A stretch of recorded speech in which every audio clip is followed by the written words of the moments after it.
O primeiro acto do Monseñor Luís Quinteiro tras ser nomeado polo Vaticano presidente do Apostolado do Mar tiña lugar na Pobra, onde mantivo unha xuntanza coa conselleira do Mar. A bordo do buque de gardacostas Irmáns García Nodal tiveron ocasión de intercambiar impresións sobre os postulados desta entidade, que coinciden en gran medida co labor que desenvolve o servizo de gardacostas. Para nós é un verdadeiro honor que o primeiro acto oficial que fai aquí en España, ademais, de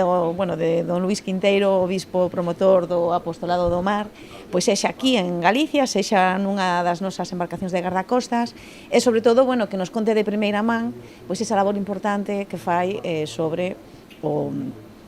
cuidado das persoas que se dedican ao mar, da importancia do mar en Galicia e no resto do mundo, e tamén de transmitirlle á cidadanía pois esa importancia.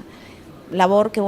coincide plenamente con moitas do traballo que levamos facendo moitos anos desde a Consellería do Mar. Gardacostas, a parte da loita contra a pesca ilegal, tamén ten unha labor importante de salvamento de vidas de personas, de cuidado desas vidas e de loita contra a contaminación tan importante para a nosa costa.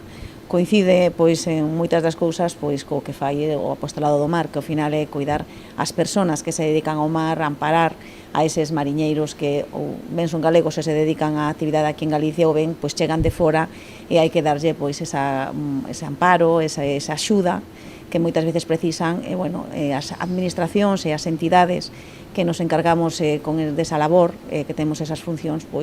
temos que buscar sinerxias e temos que buscar puntos de traballo en común.